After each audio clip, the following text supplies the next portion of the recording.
મિત્રો નમસ્કાર, મારી યુટ્યુબ ચેનલમાં હું તમારું દિલથી સ્વાગત કરું છું। હસતા ખીલતા પરિવારમાં જ્યારે પૈસાની અછત આવે છે ને ત્યારે ઘરમાં ન થવાનું થાય છે। બસ આવી જ ઘટના મારી સાથે પણ બની હતી। એકવાર હું ખૂબ જ ગુસ્સામાં હતી અને ગુસ્સામાં જ રસોડામાં જમવાનું બનાવવા લાગી। જમવાનું બનાવતા બનાવતા હું વાસણ પછાડતી હતી। વાસણોનો અવાજ સાંભળીને મારી ત્રણેય દીકરી રસોડાની અંદર આવી અને તેની સાથે નીતા પણ આવી। પણ મને આટલી ગુસ્સામાં જોઈને કોઈની પણ હિંમત ન થઈ કે આગળ આવીને મને કોઈ કંઈક કહે। શું મિત્રો તમે આવા જ વિડીયો આગળ જોવા માંગો છો? તો વિડીયોને લાઈક અને ચેનલને સબસ્ક્રાઇબ કરવાનું ભૂલશો નહીં, કેમ કે મને જ્યારે પણ ગુસ્સો આવતો ત્યારે હું કોઈનું ન સાંભળતી, એટલે મારી ત્રણેય દીકરીઓ જતી રહી, પણ નીતા તો ત્યાં જ ઊભી રહી ગઈ અને મારા ગુસ્સાનું સાચું કારણ પોતે જ હતી। થયું એવું હતું કે બાજુમાં રહેતા રમાબેન એમના સગા સાથે મારા ઘરે મારી મોટી દીકરી માટે એક માગું લઈને આવ્યા હતા। તો દરવાજો નીતાએ ખોલ્યો હતો। એ દરવાજો ખોલીને અંદર જતી રહી। પછી રમાબેન અને મહેમાનો ચા નાસ્તો કરવા માટે હું અને મારી ત્રણેય દીકરીઓ જ બહાર હતા। ચા નાસ્તો કરતાં કરતાં રમાબેને પૂછ્યું કે જેને દરવાજો ખોલ્યો હતો એ પણ તમારી જ દીકરી છે? હું મનમાં થોડીક ડરી ગઈ। મેં વિચાર્યું કે નીતાએ કંઈક ગડબડ ના કરી હોય તો સારું। મેં તેમને કહ્યું કે હા, છે તો મારી જ દીકરી, પણ કેમ કંઈ થયું છે? તો રમાબેને કહ્યું કે તે ખૂબ જ ડાહી અને સુંદર છે। હું મારા ભત્રીજા માટે તમારી દીકરીને જોવા આવી હતી, પણ તે દીકરી મને વધારે ગમી ગઈ કે જેને દરવાજો ખોલ્યો હતો। તેમની વાત સાંભળીને હું ગુસ્સે થઈ અને મનમાં ને મનમાં બળતરા કરવા લાગી। પછી મેં પોતાની જાતને સંભાળી અને તેમને કહ્યું કે અમે વિચારીને જવાબ આપશું, અત્યારે તરત જ અમે જવાબ ન આપી શકીએ। પછી રમાબેન અને તે બધા જતા રહ્યા। મને નીતા ઉપર એટલો ગુસ્સો આવ્યો કે મને થયું એનું જઈને ગળું દબી દઉં। રમાબેન અને તે બધાના ગયા પછી હું રસોડામાં આવી ગઈ હતી અને પોતાનો ગુસ્સો વાસણ ઉપર કાઢી રહી હતી। મનમાં તો થતું હતું કે જઈને નીતાને 8-10 લાફા મારી દઉં, પણ હવે તે મોટી થઈ ગઈ હતી એટલે તેના ઉપર મેં હાથ ન ઉપાડ્યો। જો તે સામે હાથ ઉપાડે તો મારી શું આબરૂ રહે? જોકે નીતા મારાથી ખૂબ જ ડરતી હતી। મેં તેના ઉપર પૂરેપૂરો કાબૂ રાખ્યો હતો। હવે હું એને ઝાપટથી નહીં પણ શબ્દોના બાણ મારીને હેરાન કરતી હતી। રાત પડી ત્યાં સુધીમાં ધીમે ધીમે મારું દિમાગ પણ શાંત થઈ ગયું હતું અને હવે મેં શાંત મને વિચાર્યું કે શું જવાબ દેવો। થોડા દિવસ પછી મેં રમાબેનને ફોન કર્યો અને માફી માંગીને કહ્યું કે અમે નીતાનું સગપણ તમારા ભત્રીજા સાથે નહીં કરી શકીએ, કેમ કે એનું સગપણ અમે પહેલેથી જ નક્કી કરી લીધું છે। પણ મારી બાકીની ત્રણેય દીકરીઓમાંથી કોઈ સાથે તમારે સગપણ કરવું હોય તો તમારા ભત્રીજાનું તો તમે કરી શકો છો। મારી વાત સાંભળીને એમને કહ્યું કે માફ કરજો, પણ અમને તો નીતા જ ગમી હતી। જો તમે નીતાનું સગપણ ન કરી શકો તો કંઈ વાંધો નહીં, અમે બીજી છોકરી જોઈ લઈશું। આ વાત સાંભળીને મારી અંદર ગુસ્સાની એવી આગ લાગી હતી કે જેમાં હું બળવા લાગી હતી। મને નીતા ઉપર ખૂબ જ ગુસ્સો આવી રહ્યો હતો। પહેલાં એની માએ મારો હક છીનવી લીધો હતો અને હવે નીતા મારી દીકરીઓના હક છીનવી રહી હતી। મેં ગુસ્સામાં ફોન મૂકી દીધો। મેં મનમાં વિચાર્યું કે આ નીતાને હું શાંતિથી નહીં રહેવા દઉં। હું બહાર ગઈ તો તે ફળિયામાં બેઠી બેઠી ચોપડી વાંચી રહી હતી। મેં એકદમ ગુસ્સામાં રાડ પાડીને કીધું કે અહીં બેઠી બેઠી ચોપડી શું વાંચે છે? ત્યાં મેલા કપડાં પડ્યા છે એને કોણ ધોશે? મેં તેના હાથમાંથી ચોપડી ખેંચીને કહ્યું। મને આવી રીતે ગુસ્સામાં જોઈને નીતા એકદમ ડરી ગઈ હતી અને તેની આંખમાંથી આંસુ પણ આવી ગયા હતા। મારી વાત સાંભળીને તે કપડાં ધોવા જતી રહી, પણ ગુસ્સામાં ત્યાં જ હું ઊભી રહી હતી અને તેની તરફ જોઈ રહી હતી। હું ગુસ્સામાં હતી, પણ તેની આંખમાં આંસુ જોઈને મને મનમાં થોડું ખટક્યું, પણ મને પોતાનો સમય યાદ આવી ગયો જ્યારે મેં મારા પતિ નીરવના ઓળખીતાને કહ્યું હતું કે તમે મહેરબાની કરીને બીજા લગ્ન ન કરો। આપણી પોતાની દીકરીઓ છે એ શું વિચારશે? તમે એમના વિશે તો કંઈક વિચારો। પણ એમને મારી વાત સાંભળી જ નહીં અને મને ગુસ્સાથી કહ્યું કે તું ઘરવાળી છો તો ઘરવાળી બનીને રહે, તારે મારી માથે ન ચડવાનું। હવે હું મારી ઓફિસમાં એક પૂનમને પ્રેમ કરું છું અને તેની સાથે જ લગ્ન કરીશ। એ ભણેલી ગણેલી છે, તારી જેમ અભણ નથી, અને તું હજી સુધી મને એક દીકરો પણ નથી આપી। અને આની આવી પછાત વિચારસરણીને લીધે મને થોડો સમય માટે નીરવથી નફરત થવા લાગી હતી, પણ પછી મેં પોતાની દીકરીઓનું મોઢું જોયું અને મારા ઘરને બચાવવાનો પ્રયત્ન કરવા લાગી। મેં નીરવને કહ્યું કે એ પણ તમને દીકરો ના દઈ શકી તો તમે શું કરશો? પછી ત્રીજા લગ્ન કરશો? પણ મારી વાતોથી એની ઉપર કંઈ નીરવ ઉપર કંઈ અસર જ ન થઈ। તેમણે કહ્યું કે હું પૂનમ સાથે દીકરા માટે લગ્ન નથી કરતો, પણ પોતાના મનની શાંતિ માટે લગ્ન કરું છું, કેમ કે હું એને પ્રેમ કરું છું। તે મને દીકરો ન આપી શકે તો કંઈ વાંધો નહીં, તેને પણ જો દીકરી થઈ તો શું થયું? તારી પણ 3 દીકરીઓ છે ને, એક વધારે, બીજું શું? નીરવે કોઈ વાત ન સાંભળવાનું નક્કી કર્યું, કેમ કે તેમના ઉપર તો પૂનમનું ભૂત ચડેલું હતું અને એ જ અઠવાડિયે તેની સાથે લગ્ન કરવાના હતા। મેં નીરવને રોકવાના ઘણા બધા પ્રયત્ન કર્યા, પણ એને કડક શબ્દોમાં મને કહ્યું કે હવે બસ, તે એક પણ શબ્દ મોઢામાંથી કાઢ્યો તો હું તને અત્યારે જ છૂટાછેડા આપી દઈશ અને આ ઘરમાંથી કાઢી મૂકીશ. બસ આ જ વાત સાંભળીને હું ચૂપ રહી ગઈ, કેમ કે મારી દીકરીઓ હજી ખૂબ જ નાની હતી. મારી દીકરીઓ વિશે વિચારીને મેં કંઈ ન કીધું, કેમ કે હવે કોઈને કંઈ કહેવાનો કંઈ મતલબ જ બાકી રહ્યો ન હતો. અને પછી એ જ થયું કે જે હું ઈચ્છતી ન હતી. બીજા જ અઠવાડિયે પૂનમ સાથે લગ્ન કરીને મારી સોતન બનાવીને નીરવ એને ઘરે લઈને આવ્યા. મેં કાળજા ઉપર પથ્થર રાખીને બંનેનું સ્વાગત કર્યું. લગ્ન ખૂબ જ સાદગીથી થયા હતા, પણ પૂનમના આવ્યા પછી મારી જિંદગી જેમ તેમ જઈ રહી હતી. એ અને કેમ જતી હતી એ તો હું જ જાણતી હતી. હું અંદર ને અંદર બળતી રહેતી. અમારું ઘર ખૂબ જ મોટું હતું, એટલે જગ્યાનો કોઈ વાંધો ન હતો. એને ઘરનો સૌથી મોટો અને સારો રૂમ હતો, એમાં પોતાનો સામાન ગોઠવી દીધો હતો. હું વધારે પડતી પોતાની દીકરીઓ સાથે જ પોતાના રૂમમાં બેઠી રહેતી. લગ્નના 3જા દિવસે નીરવ તેને લઈને ફરવા નીકળી ગયા. પાછળ રહી ગઈ હતી હું અને મારી માસૂમ દીકરીઓ. બંને 1 મહિનો ફરીને પાછા આવ્યા, અને આ 1 મહિનામાં મેં કેટલી બધી તકલીફમાં કાઢી હોય એ તો હું જ જાણતી હતી. પણ મારી સાચી તકલીફ તો હવે શરૂ થવાની હતી. મારી અને મારી દીકરીઓની શું જરૂરત છે તે નીરવને દેખાતું જ ન હતું. હું કોઈ વસ્તુની માંગ કરતી તો નીરવ ઘણા દિવસો સુધી ધ્યાન ન દેતા. જ્યારે પૂનમ કંઈ પણ માંગે તો બીજા જ કલાકે તે હાજર કરી દેતા. પૂનમ રૂપાળી અને દેખાવડી હતી, પણ તેને જોઈને મારી અંદર નફરતના અંગારા બળતા હતા. મનમાં તો થતું હતું કે તેને મારી નાખવું, કે જેને મારી અને મારી દીકરીઓના હક ઉપર કબજો કરી લીધો છે. નીરવ આખો દિવસ પૂનમની સાથે રહેતા હતા. મારા તરફ અને મારી દીકરીઓ તરફ જોતા પણ નહીં. પૂનમ ઘરનું કોઈ કામ પણ ન કરતી, કેમ કે નીરવ એને કહ્યું હતું કે તું ઘરનું કોઈ કામ ન કરતી, અને પૂનમ આ વાત માની પણ લીધી હતી. મારે હવે પોતાની જિંદગી જીવવાની ન હતી, ગુજરાન ચલાવવાનું હતું, પણ તે પોતાની દીકરીઓ માટે, એટલે હું ચૂપચાપ તેની વાત માની લેતી હતી. પોતાનો નથી રહો તો પારકી સ્ત્રીઓને ફરિયાદ કરીને શું ફાયદો? પૂનમ આમ તો ભણેલી ગણેલી અને સમજદાર હતી, પણ હતી તો મારી સોતન, અને પોતાને પણ ઈચ્છા ન થતી કે કામમાં કંઈક મદદ કરે. બસ આખો દિવસ પોતાના રૂમમાં બેસી રહેતી અને નીરવના ઓફિસથી આવવાના 5 મિનિટ પહેલાં બહાર નીકળતી. એકદમ તૈયાર થઈને ગેટ પાસે નીરવની રાહ જોતી રહેતી. નીરવ પણ આવીને તેની સાથે બેસીને થોડી વાતો કરતા, અને પછી બંને સાથે બેસીને જમતા. હું અને મારી દીકરીઓ રસોડામાં બેસીને જમતા, કેમ કે નીરવે મને ધમકી આપી હતી કે તેની સામે બને એટલી ઓછી આવું. ક્યારેક પોતાનો ગુસ્સો હું મારી દીકરીઓ ઉપર કાઢી નાખતી, પણ પછી મનમાં પસ્તાવો પણ થતો કે આખરે એમાં મારી દીકરીઓનો શું વાંક? હું મજબૂર હતી, કેમ કે આખો દિવસ ઘરનું કામ કરીને બધા માટે હું જમવાનું બનાવતી, કપડાં ધોતી અને ઘરની સાફ સફાઈ પણ કરતી. એક દિવસ ખબર પડી કે પૂનમ ગર્ભવતી છે. આ સાંભળીને નીરવ આટલા બધા ખુશ થઈ ગયા હતા કે જાણે પહેલીવાર બાપ બનવાના હોય. પણ મારા માટે થોડી રાહત થઈ, કેમ કે તેમણે પૂનમ માટે બીજું ઘર ભાડે લઈ લીધું હતું અને તેને ત્યાં શિફ્ટ કરી દીધી હતી. પણ એ મારા માટે બહુ રાજી થવા જેવી બાબત ન હતી, કેમ કે તે હતી તો નીરવ ઘરમાં ખાવા પીવાનું અને રાશન પાણી વ્યવસ્થિત લઈને આવતા હતા, અને હવે તો તે સાવ બિંદાસ થઈ ગયા હતા. ઘરમાં હવે ખાવા પીવાના પણ ફાફા પડવા લાગ્યા. નીરવને ફોન કરીને હું કંઈક સામાન મંગાવતી તો 8-10 દિવસ સુધી તે મોકલતા નહીં, એટલે મજબૂરીમાં મેં પોતે જ કંઈક કરવાનું નક્કી કર્યું. મેં સિલાઈ કામ શરૂ કરી દીધું હતું. હું કપડાં સીવતી અને જે કંઈ પણ પૈસા મળતા એનાથી ઘરનો ખર્ચો ચલાવતી. આ દિવસો મારી જિંદગીના સૌથી મુશ્કેલ દિવસો હતા. પણ પછી એવું થયું કે નીરવની નોકરી છૂટી ગઈ અને પૂનમે પણ એક દીકરીને જન્મ આપ્યો. નોકરી જતી રહી હતી અને ખર્ચા વધી ગયા હતા, એટલે જે ભાડાના ઘરમાં નીરવ પૂનમ સાથે રહેવા ગયા હતા એને મૂકીને પાછા મારી સાથે જ રહેવા આવી ગયા. નીરવે બીજી નોકરી શોધી લીધી હતી, પણ તેમાં પગાર ખૂબ જ ઓછો હતો, એટલે મારા અને મારા દીકરીઓના ખર્ચા માટે મારે સિલાઈ કામ કરવું પડતું હતું. નીરવ પોતાના પગારમાંથી થોડું રાશન લઈને આવતા. પૂનમ શરૂઆતમાં તો પોતાની દુનિયામાં મગ્ન રહેતી હતી, પણ હવે ધીરે ધીરે એણે પોતાનો રંગ દેખાડવાનો શરૂ કરી દીધો હતો. જ્યારે ખર્ચા વધવા લાગ્યા અને પગાર ઓછો થયો તો એક દિવસ તેણે રસોડામાં તાળું મારી દીધું. મેં પૂછ્યું કે કેમ આવું કર્યું, તો તે મને કહેવા લાગી કે પગાર વધારે નથી અને અમારી પાસે આટલા બધા રૂપિયા પણ નથી કે છોકરાઓ આખો દિવસ કંઈ ને કંઈ ખાતા રહે. એનો ઇશારો મારી દીકરીઓ તરફ જ હતો. જ્યારે પૂનમ રસોડામાં તાળું લગાવી રહી હતી ત્યારે નીરવ સામે જ બેઠા બેઠા બધું જોઈ રહ્યા હતા, પણ ભટના દીકરાએ મોઢામાંથી એક શબ્દ પણ ન કાઢ્યો.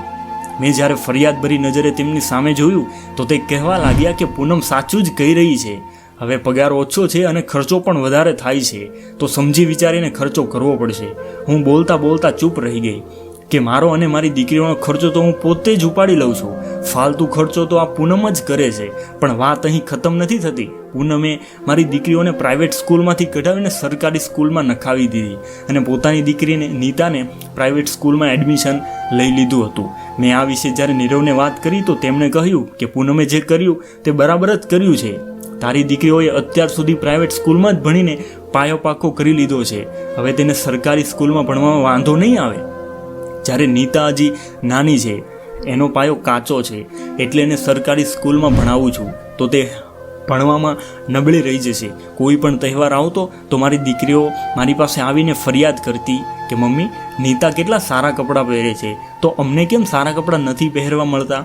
હું તેમને ખીજાઈને ચૂપ કરાવી દેતી, કેમ કે મારી પાસે એમના આ સવાલનો કોઈ જવાબ જ ન હતો. હું દિવસ રાત મહેનત કરતી અને વધુમાં વધુ સિલાઈ કરતી, જેને કારણે હું મારી દીકરીઓની બને એટલી જરૂરિયાત પૂરી કરી શકું.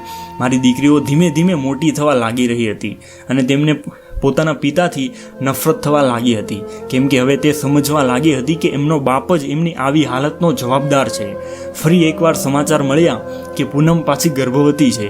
આ સાંભળીને નીરવ ફરી ખુશ થઈ ગયા હતા અને પહેલાંની જેમ તે પૂનમનું ખૂબ જ ધ્યાન રાખતા હતા. પણ ભગવાનને કંઈક બીજું જ મંજૂર હતું. એક દિવસ તે બંને ડૉક્ટરને બતાવવા ગયા હતા અને હું રસોઈ બનાવીને ઘરમાં બેઠી હતી અને તેમની રાહ જોઈ રહી હતી. ત્યારે બહાર એક એમ્બ્યુલન્સનો અવાજ સાંભળીને હું ગભરાઈ ગઈ. જોવા ગઈ તો તે એમ્બ્યુલન્સ અમારા દરવાજે જ આવીને ઊભી હતી. નીરવ અને પૂનમ જે ગાડીમાં જઈ રહ્યા હતા તેનું એક્સિડન્ટ થઈ ગયું હતું અને ઘટના સ્થળે તે બંનેનું મૃત્યુ થઈ ગયું હતું. આ સાંભળીને હું ખૂબ જ ભાંગી પડી.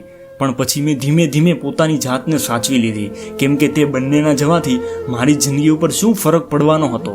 આમે પૂનમ તો મારા માટે પારકી જ હતી. આ પણ મારો પતિ પણ ક્યાં મારો હતો. તે પણ આખો દિવસ પૂનમની આગળ પાછળ જ ફરતો અને તેની પાછળ જ ખર્ચો કરતો અને મારી દીકરીઓની સામે તો ધ્યાન પણ ન દેતો.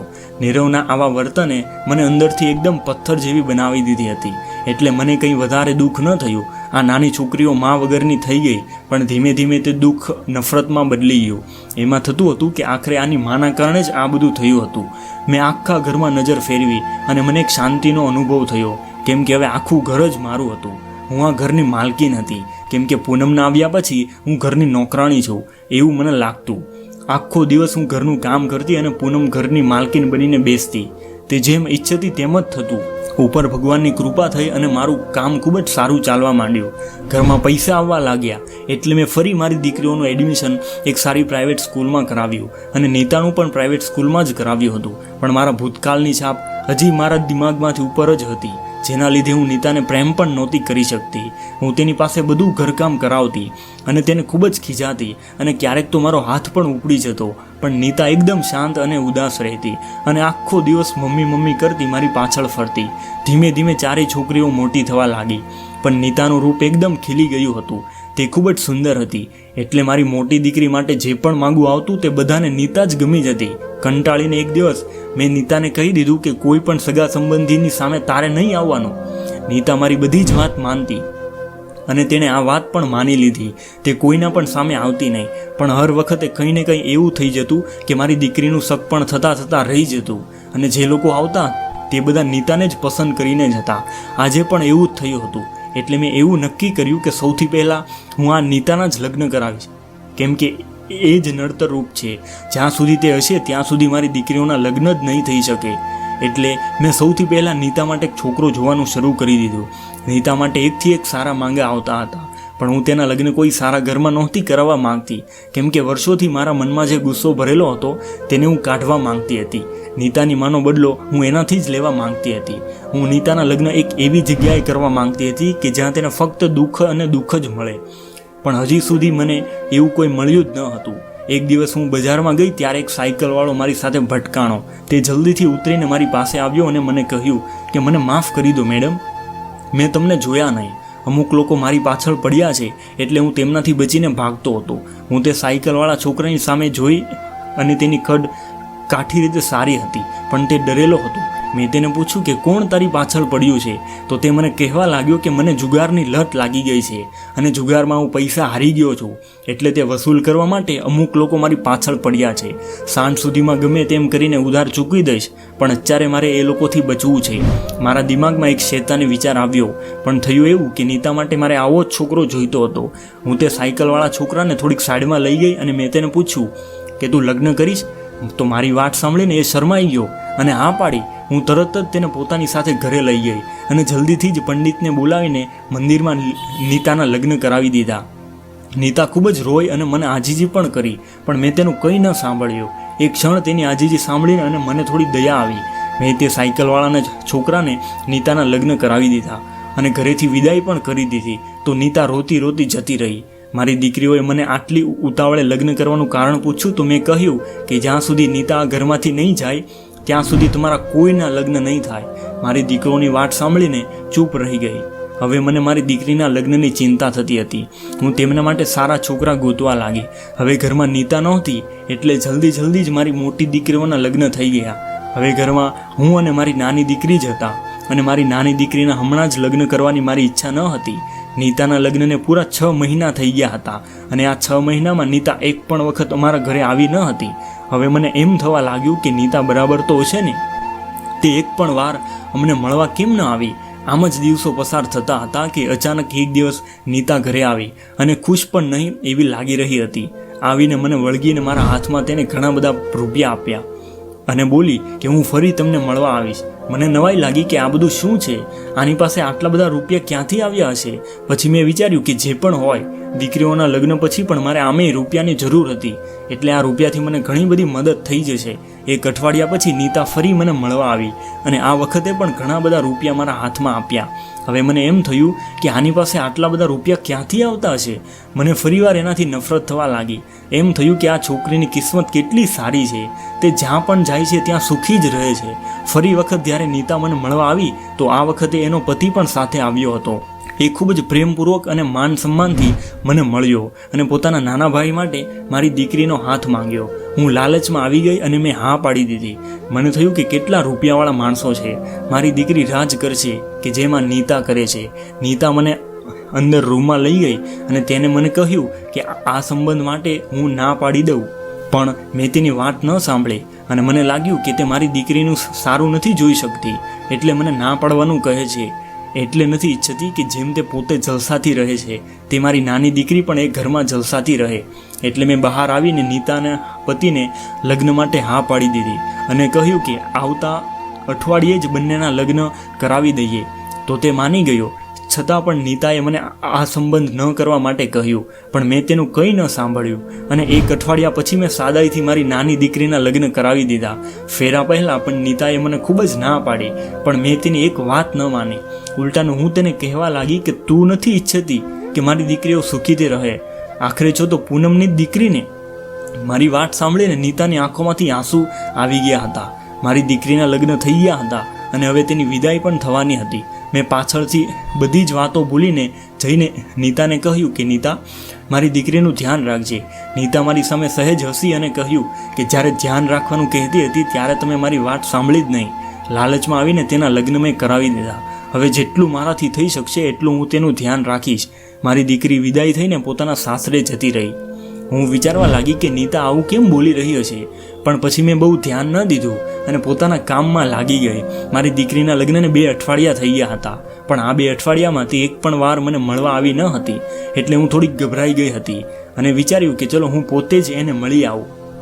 મારી દીકરીને મળવા હું જ્યારે તેના ઘરે પહોંચી તો મારી માટે આભ તૂટી ગયું હતું. મને મારી આંખો ઉપર વિશ્વાસ જ ન હતો. મનમાં થયું કે નીતા સાચું જ કહેતી હતી કે તેના લગ્ન ન કરાવો, પણ મેં તેની વાત ન સાંભળી અને લાલચમાં આવીને મારી દીકરીની જિંદગી બરબાદ કરી નાખી. જ્યારે હું મારી દીકરીના ઘરે પહોંચી તો મારી દીકરીએ ફાટેલા કપડાં, ફકીરોની હાલતમાં વિખેરાયેલા વાળ સાથે એક હાથમાં મોટો વાટકો લઈને ઘરની બહાર નીકળી રહી હતી. મને જોઈને તે દોડીને મને ગળે વળગી ગઈ અને રડવા લાગી અને કહ્યું કે મમ્મી, તમે મને આ નરકમાં ક્યાં મોકલી દીધી?